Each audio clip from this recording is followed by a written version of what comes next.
Okay, well, we have people still joining a little bit, but I'm going to go ahead and jump in here and um,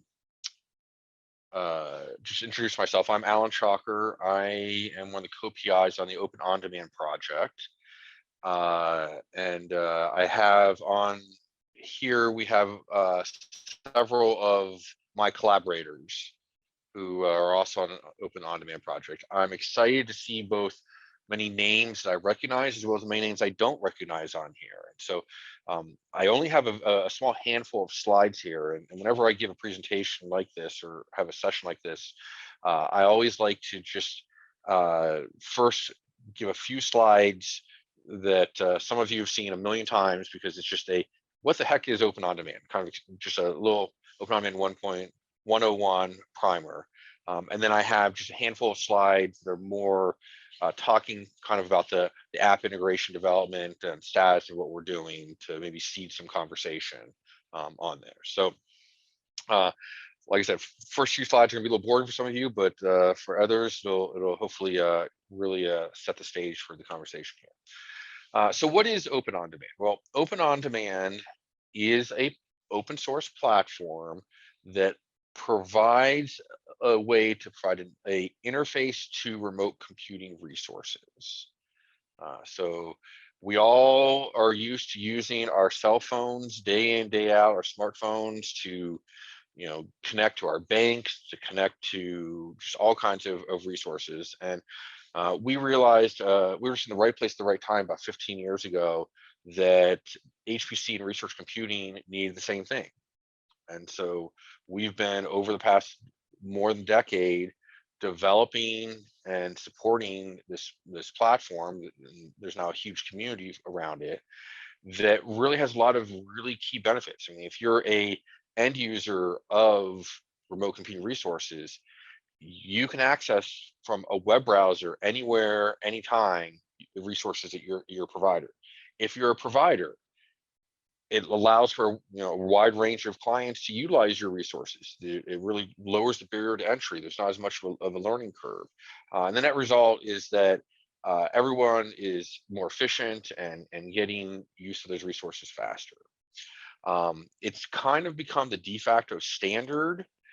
This is a relatively recent map of based upon geolocation IP addresses from our RPM logs of where Open On-Demand has been downloaded and is being used all over the world. It's several hundred centers and locations that we're aware of. We also have people who voluntarily inform us that they are using it at their center. So this is some of those logos. I would ask anybody that's on if you are using it or looking at it and your logo is on here. And I know it's hard to see. These are mostly alphabetical here. If your logo's on here, let me know. I'd love to put your logo on here because at the end of the day, we are funded by the National Science Foundation to support this open source platform. And the way we demonstrate value to NSF is by reporting back how big the community is and who the members of the community are. If you look at this closely, you'll notice that it's not just academic institutions in the United States. It's also, there's federal government agencies, there's commercial companies, there's institutions that are outside of the United States on here. So it's definitely something that we're very happy to be a part of this community, and we want more and more people to be part of it. So that's the real quick kind of overview of Open On-Demand. And now I've got a few slides. I think I'm going to turn it over to my colleague, Jeff Ostrom, who's going to talk about some of the kind of app configuring thing stuff. Okay, hi, I'm Jeff Ostrom, and I'm a part of the Open On-Demand team. And so configuring on software in On-Demand is fairly easy because we just use files on the local web host. So you're basically pushing these files over to this var www.apps directory. And we, Open On-Demand, have all the infrastructure of like how to boot those apps or how to interpret them and show them and display and run them. for your community or for your users. And one thing that's really nice is users can develop and run their own apps in their home directory. So they don't need to privilege escalate if they want to do something on their own. This slide doesn't mention it, but there's also an app sharing capability where peers can share their apps with each other, given, again, just file permissions, just permissions on the files on that local storage or remote storage. Next slide, please. So here are the types of apps. So interactive app plugins, that's our sort of bread and butter, what we call batch connect apps. And those allow you to schedule jobs like Jupyter or MATLAB or RStudio, and then we then proxy to them. And the DSL, the sort of way you define these apps are really through YAML files and shell scripts. So the YAML file will define the web form that actually gets presented to the user. And you can define stuff like how many nodes you want or how many cores you want, how many hours and so on. And that will then interpret, Open OnDemand will then interpret the form, template the shell script, and you've got a job on the scheduler of your choice. And then we will then proxy web requests back to that job so that you then, the customer can then seamlessly interact with say, Jupyter as an example. The other flavor of apps are passenger apps, and these are a smaller class of apps, but you can they can be really powerful because you can define a whole web stack.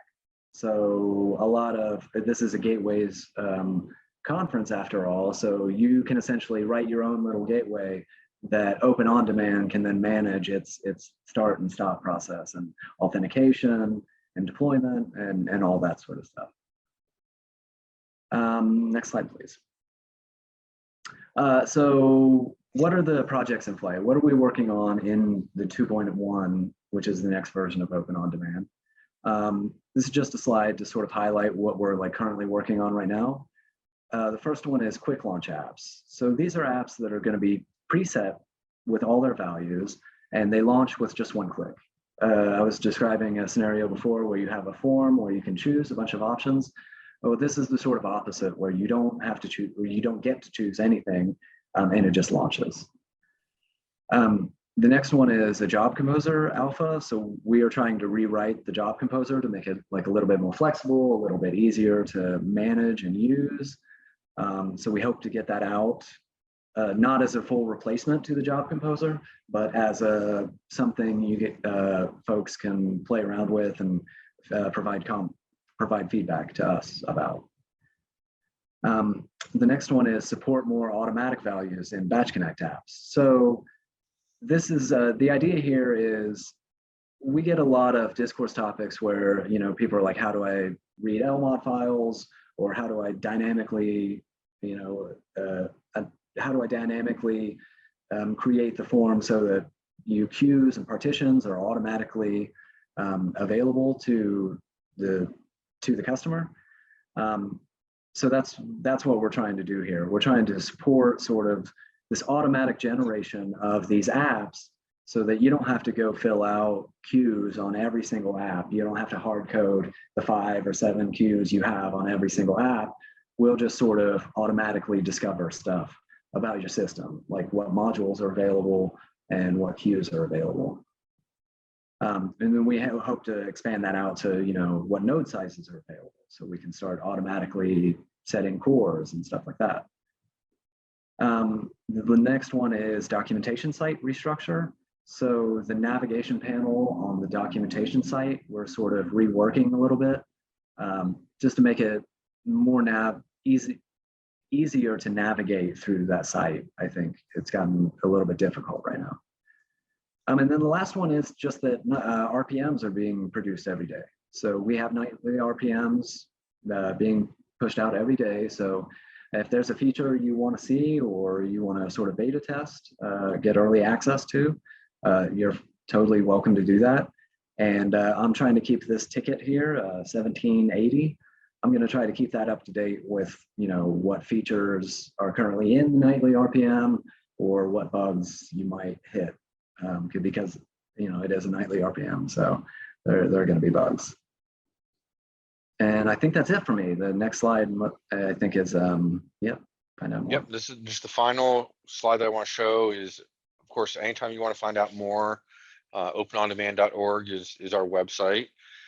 We do have a discourse instance, which is our kind of messaging board, where we recommend you post things or search if you have questions. People a lot of times have asked things already.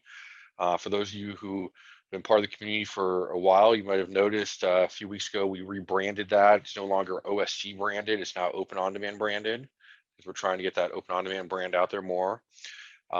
Do send out mailing list updates. We have a monthly tips and tricks webinar. Actually, the monthly tips and tricks webinar should be happening right now, and we canceled it this month because Sandra didn't realize this, but she scheduled it right on top of it. So that's a community-driven webinar. Martin Kuma, I see, is on. He's the one who coordinates it, and there's a whole discourse instance that explains the topics. We also have monthly open office hours. Those are on the second Tuesday of the month, I believe. And it's posted on the discourse instance. It'll be next week.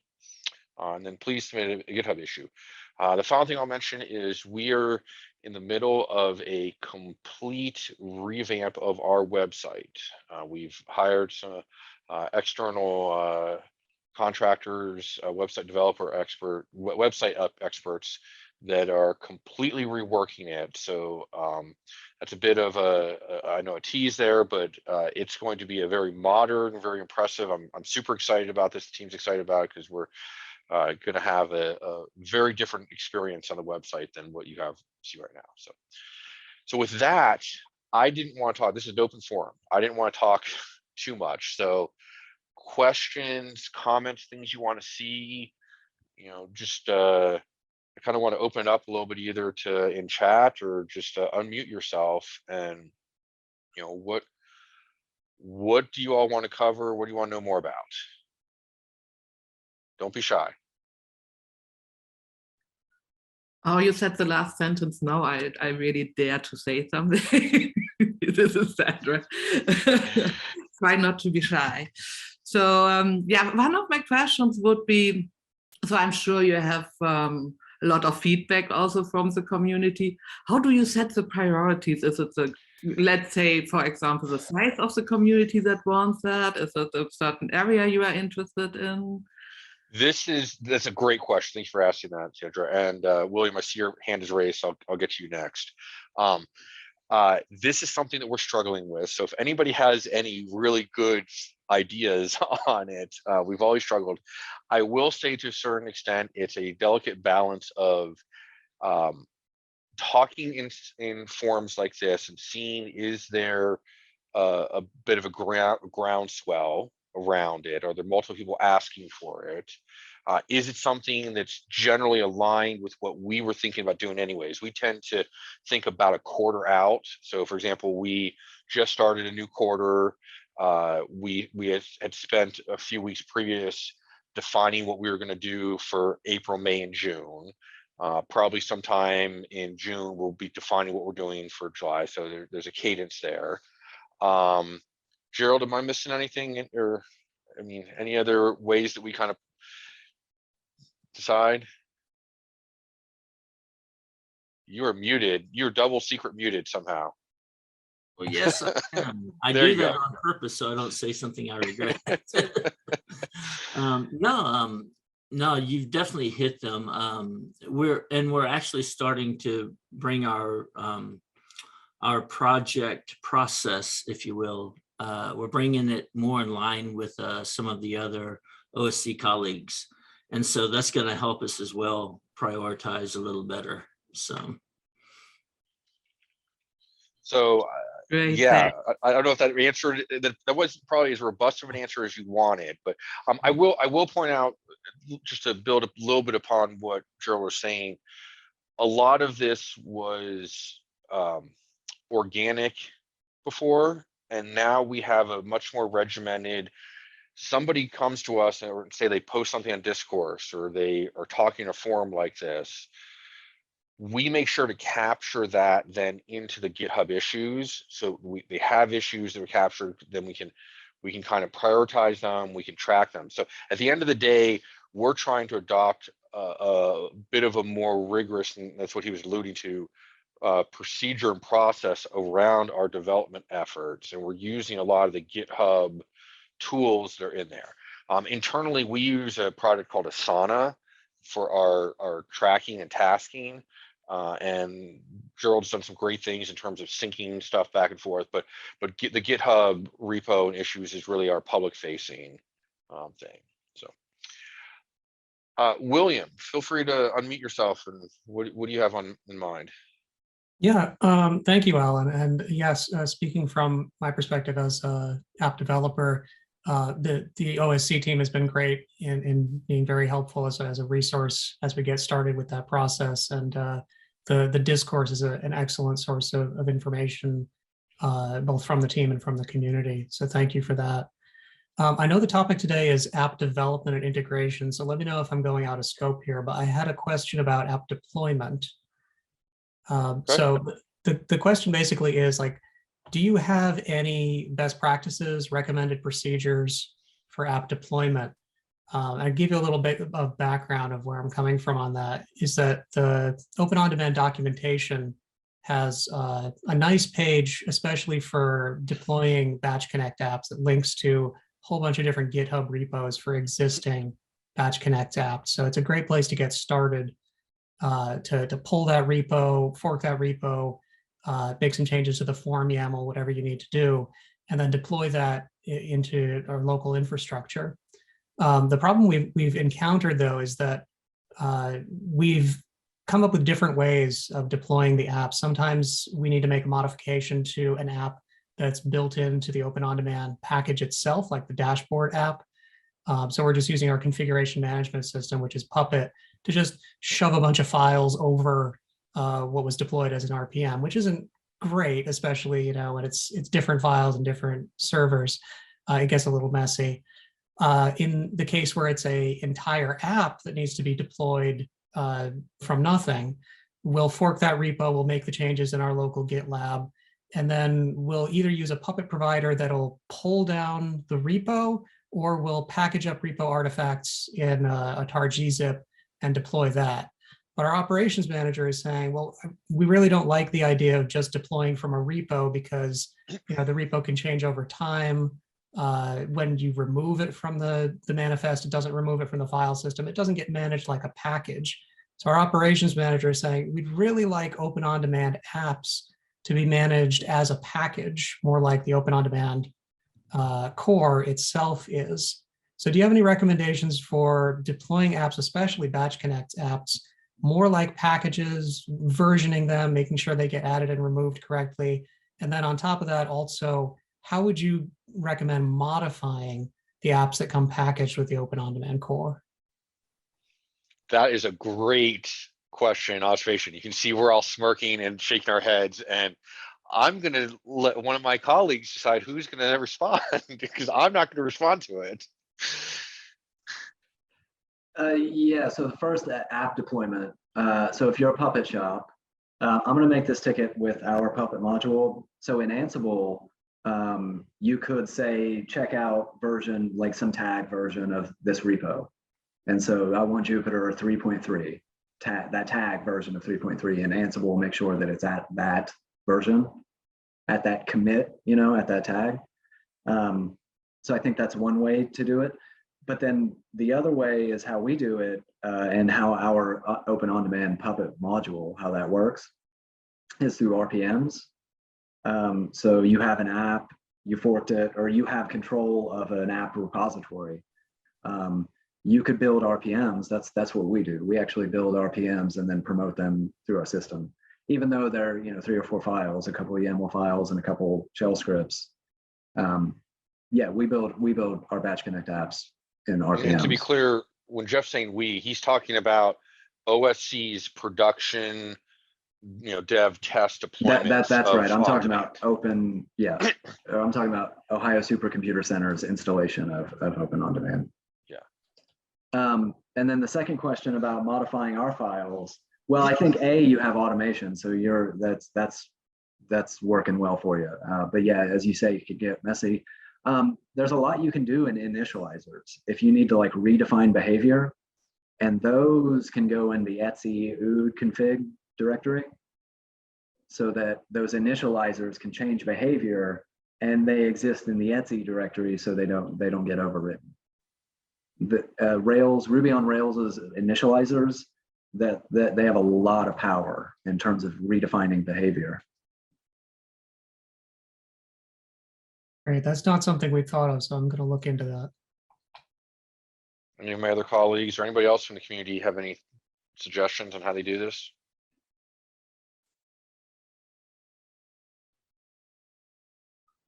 But I'll open up a ticket with our Puppet so that we can also support just Git tags like Ansible does instead of, because we do that not through a module that you provide, but through a Puppet provider module called VCS repo. It can pull down a specific tag. Oh, okay.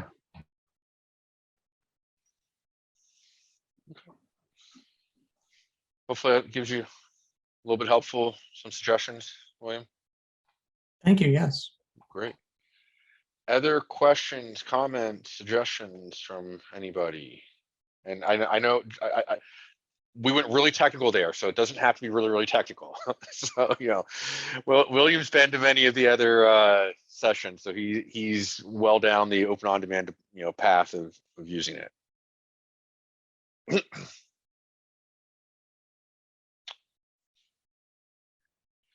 So I know that you have your monthly, I know it now, user community calls, and so besides the user community calls and presenting at conferences, what else are outreach measures for you to grow your community?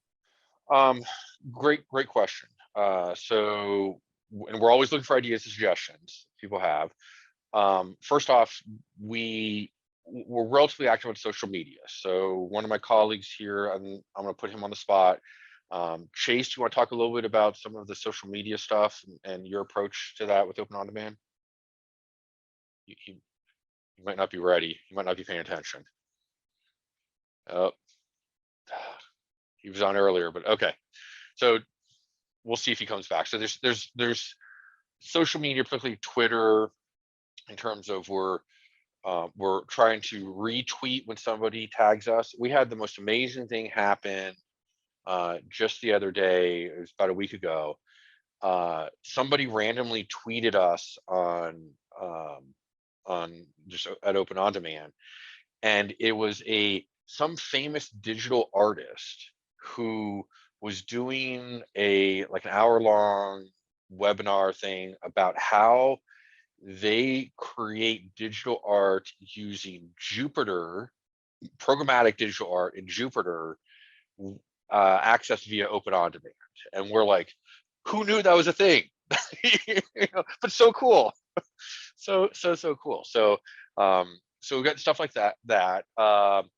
Lots and lots of conferences and presentations. So Science Gateways obviously is relatively targeted at the Gateways community, but we're also trying to reach out much more broadly. PERC, SC, one of the team members, Bob Settlage, who I don't see on, he's constantly out there trying to see if there's opportunities to present at other types of forums. We do a lot of vendor forums. So I've given multiple presentations to the Dell technology standing meetings, and he's done IBM ones. There you are, Chase. You back? Maybe. Hey, Alan, I kept trying to unmute and I couldn't unmute. I'm sorry. Well, go ahead. Do you want to say anything else about kind of your social media approach and what you do there? Well, we do have an active Twitter account, and that's our primary social media outreach. And I think we have around 185 Twitter followers, and we post updates. We post the meeting information about the open office hours that are monthly, as well as the tips and tricks calls that are monthly that Martin puts together for us. So we'd love to have you. If you're not following us on Twitter, we'd love to do it. It's open_on-demand. And we can direct message through Twitter or answer questions however you'd like to engage. Just let us know. So. And so we're doing now this is something that we are working on more and more. And since I'm not seeing a ton of questions or anything, and you've actually teed me up relatively nicely here, Sandra, this was not prearranged, everybody else. I'm going to go ahead and share my screen and show our current draft. I mentioned that we're completely revamping our website. I think that's going to really impact the way we build a community and communicate with folks. Because if you go to the website right now, it's kind of matter of fact. It's just an organic collection of whatever. So we've been working with this organization to have a website that's much more. It's going to help build a community. So I'll just give you a quick overview, and I will say that I would love if anybody wants to have a follow-on conversation or deep dive and provide input as we go through this process. I would love to get that input because we really want this to work for the community. So what we're doing here with the website now, this is the kind of map. Hopefully it's not too small for all of you. So the new website is going to have sections, and they hopefully are much more obvious. So you can see, you come to this website, and the two things you're going to see right away, it's either going to say compute from anywhere. We also call that the do more science section, and the offer remote access. That's the enable more science section. So the idea being that somebody hears about open on demand, whether it's just a passing reference or it's a detailed one, they can come here and hopefully self-select whether they think they want to compute from anywhere or they want to offer access. Are you a doer or are you an enabler is what it comes down to. And then, going in that, we're going to have one of the things that we think is really important is to list off all of the apps that we support. We've got Jupyter, MATLAB, Stata. There's a list of all kinds of apps that are integrated and able to support with an on-demand. Current locations, we want somebody who comes to us to be like, oh, wait a minute, maybe my center already supports this. And so do we have a list of that? It's amazing. I showed you earlier, it's hundreds of centers are using this. But then maybe you're on the more offer side that you want to offer it. You're looking to deploy it. Well, you want to try it out. You want to learn about the benefits. And then the cool thing that I'm most excited about is, let's say you are some sysadmin or somebody that's a staffer working for a center, and you want to do this. Well, inevitably, you're going to have to convince your boss or your colleagues or somebody that this is worth the effort to go and deploy. And so they're building in what they call a build a case thing, where you'll be able to go through and click different things, and you will hopefully output, I don't know if it's a PDF or an email or what, that says, okay, here is what you can give to your boss, and say, here boss, or here colleagues, this is what this is what this is about, and this is what it's going to involve, and why we should do that, the impact we're going to have with that. And then over here, we've got support docs, get involved. This is how to contribute, a bit of our story on there, stuff like that. So I know that I kind of went a little bit on tangent there, but building the community and getting more involved, a big part around that is making sure that you have the content and presentation in such a way that when people stumble upon it, it makes sense to them. And that's something that we're not real great about. We're getting better about, but we're always room for improvement. So bringing in these experts to help us with that, I think, is really going to help. Questions, comments, suggestions? Do you all like what that's shaping up to be? Does that make sense? Does it seem like that's going to be a good thing? I think so. So, I mean, you would probably also think then about having then you have really the mock-ups, maybe having something like a usability test and all these things. Oh, yeah. So what you're seeing right there is the first stage of, this is just the general flow.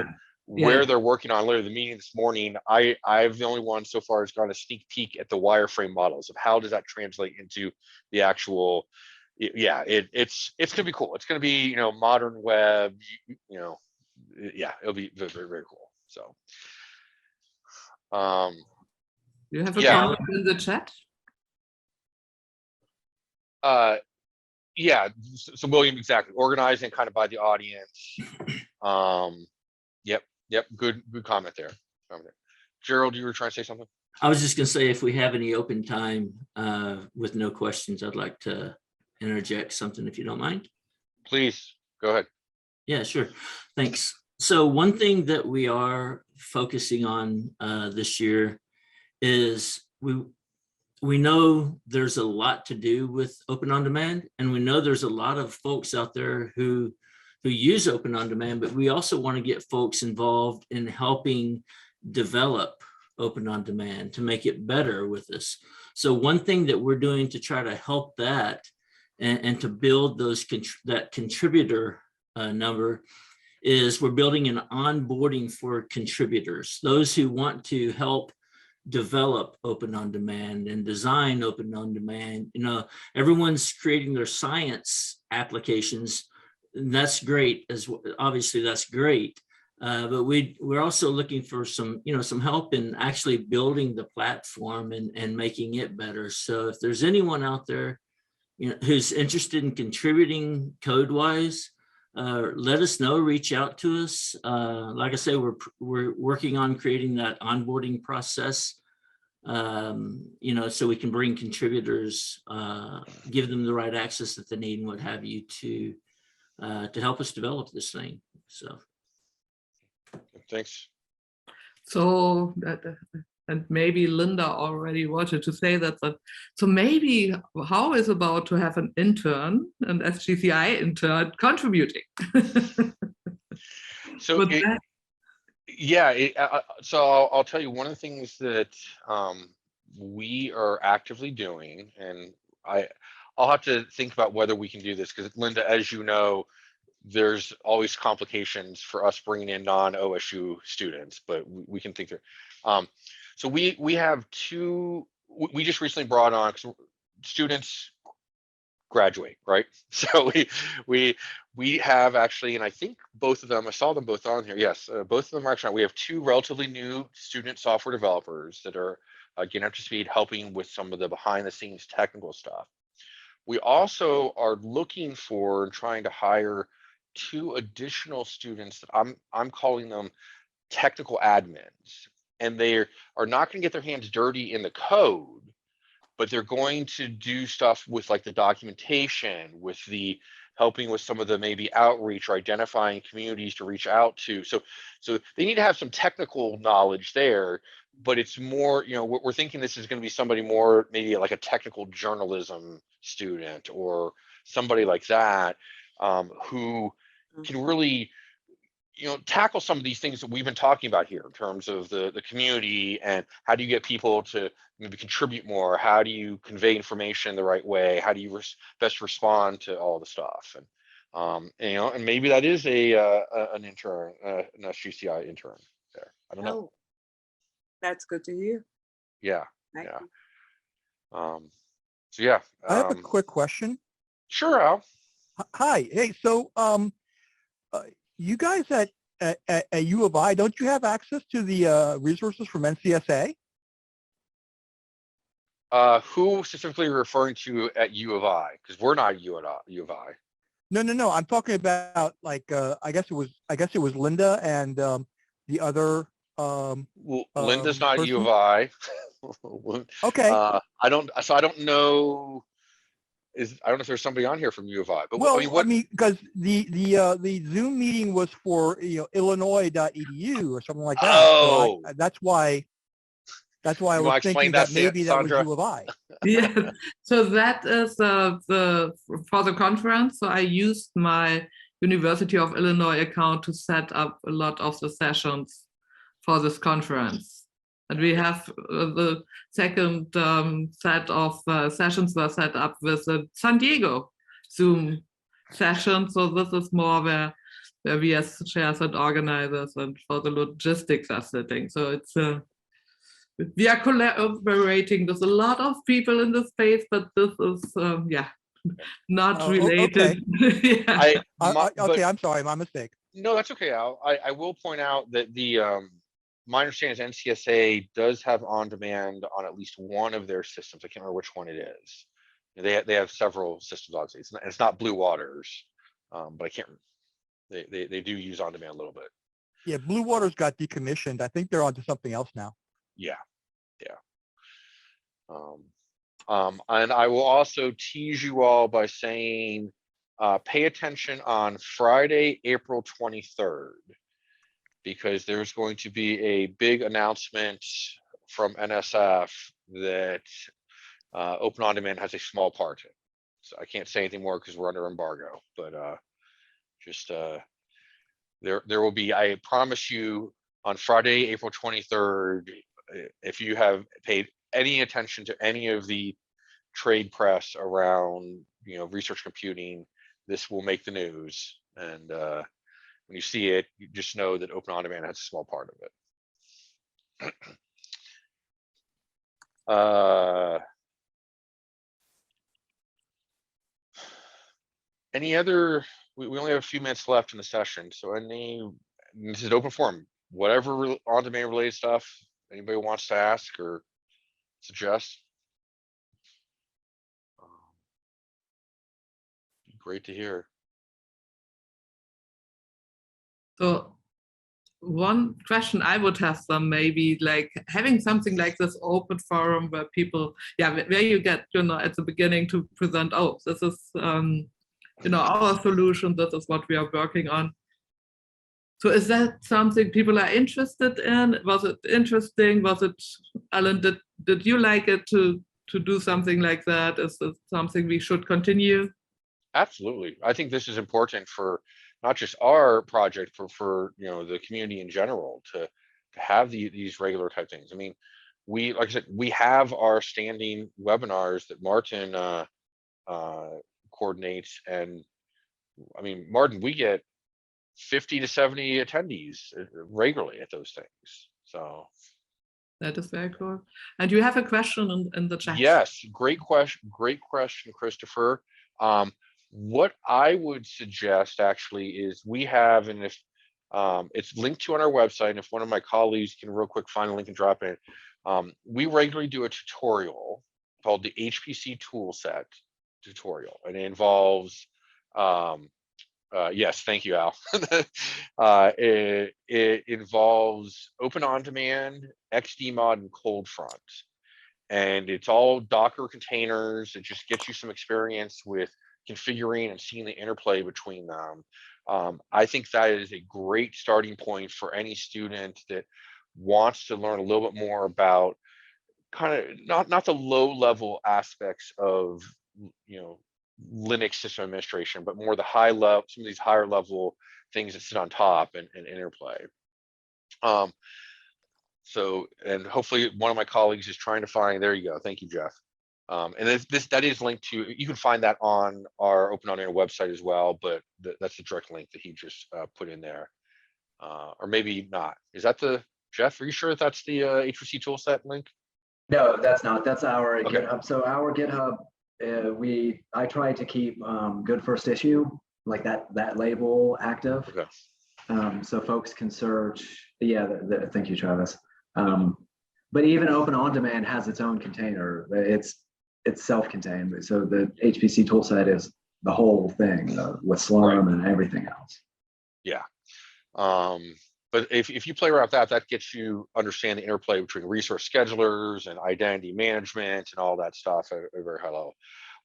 We only have a few minutes, so I want to answer these other questions. Amit, in terms of contributions, you name it. Publicize Open On Demand, help edit our documentation, help do pull requests for code, for apps, for things like that. You know, if you got time, developer time spare, and you're just looking for something to help out, contact us, and we can probably assign something to you. You know, we always looking for opportunities to collaborate on funding proposals, things like that. So, you know, you name it. This is an open source community, and it's a broad community. So, you know, everybody has their own special skills and unique things that they can potentially bring to the community, and I don't want to turn anybody away on there. I just posted an example of a contribution that was made recently. Yep, that's for the community. So if you guys want, you can take a look at that. Jack, your question: are we doing anything to support group collaboration for either doing science or developing new tools for Open OnDemand? Yes, we are. That's a bit of a huge universe of possible, you know, things I think you're speaking to, but you know, we have these standing tips and tricks calls where there's conversations all the time about, you know, you name it, but it's the community coming together and kind of saying, oh, I'm doing this, I'm doing that, and they build off, and they talk together and build off of that. We've had presentations. I mean, MathWorks sponsored a MATLAB presentation, MATLAB on OnDemand, to you know, and got some ideas on how to do parallel MATLAB and stuff like that within OnDemand. We talk all the time. I've got standing meetings, monthly meetings with NVIDIA, where we're talking to NVIDIA, because NVIDIA both uses OnDemand internally, and they want their clients and their products to be supported within OnDemand. So we're constantly talking to them about making sure that those tools are there and what that's going to look like. Am I answering your question? Maybe I misinterpreted it. Is that hopefully answering it some? I guess I was thinking in terms of the platform itself to support organization of groups around a tool. Oh, yes. So there are things that particularly, I don't know, Jeff, when we're over time here, Sandra, so do I need to, I'll take just a minute here. And it's Jeff? okay. It's okay. Okay. And this channel will be the closing, and okay. So it's all good. I don't know, Jeff, do you want to talk a little bit about some of the things that we're doing with the classrooms? And I think that's probably the easiest, quickest answer to it, in terms of making it so that, you know, I'm just trying to think through all the classroom stuff. He's talking about sharing information within the application, right? To make sure I understand. Right, so people can work together, basically. Yeah. So They they can use a collaborate, common yeah. tool, yeah. Sharing files, etc. Yeah, we know that's a gap that our competitors have. I mean, I think that we don't have anything solid. I have twinkles in my eye right now about how this might play out, how this might work out, but because our architecture has been so focused on isolating you from everyone else and making sure you boot as you and can't do anything else, you know, we painted ourselves into a corner, and now we're like, well, now we want to share stuff. It's like, well, we didn't make it to do that. So, but yeah, we understand that is a big feature that would definitely be wanted. But what I was going to say is, I think there's certain things that we are doing with, like, particularly at OSC, to support classroom usage of things like RStudio and Jupyter, where we allow people. Go ahead, Jeff. So we have a one-way copy. The idea being, like, the PI, the classroom instructor, has a bunch of homework files. You start Jupyter, but before Jupyter starts, we copy all those files over to the user's home directory, so that they now have all that homework and they can make edits on those. But we haven't solved the problem of how to pass it back in like a secure way.